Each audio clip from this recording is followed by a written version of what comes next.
One of the key components of any WordPress site is the index pages. Simply put, an index page shows a list of posts from the site depending on what you're asking for. The most well-known of the index pages is the blog page, which displays all the posts of the site in reverse chronological order. Other index pages include category index and archive indexes. The index pages in a WordPress theme or child theme live in a hierarchy and kick in at different times. Understanding which index page template handles and displays what content will help you customize the look and feel of your site and also avoid a lot of frustration when things don't display the way you intended. If you look at this graphic of the WordPress template hierarchy, you can see how the different index pages kick in and when they kick in. What happens when you display any page in WordPress is the database and the browser cooperate to figure out what template to use. For example, if we're looking at a category page, this is what would happen. WordPress would say, what kind of page is it? It's an archive page, and it's a category archive. All right, do we have a file named category dash and then the slug for this category or the name for the category? If not, do we have a template called category dash and then the number ID for that template?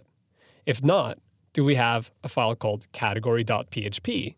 Chances are you do, and in that case, we're going to use that category.php template. The same goes for custom taxonomies, tags, author archives, date archives, and general archives. Looking at the 2012 folder, you'll see we have most of these different index page templates already in existence. We have the archive template, we have the author index template, the category index template, and if we scroll down, you'll see we have the regular index template. We also have a tag index template and even a search index template. All of these templates kick in when those specific types of content are asked for. So let's take a look at how they work exactly.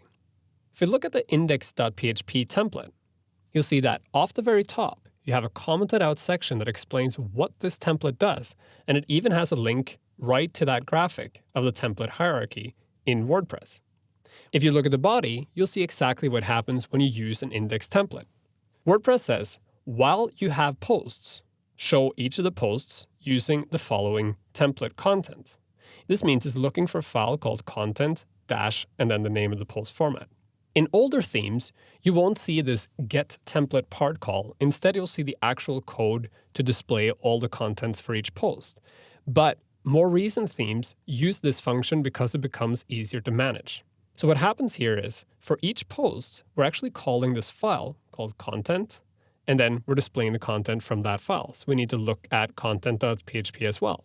You can see here inside 2012 that we have a file called content.php, and then we also have content files for each of the main post formats, aside, image, link, and so on. We even have one for page.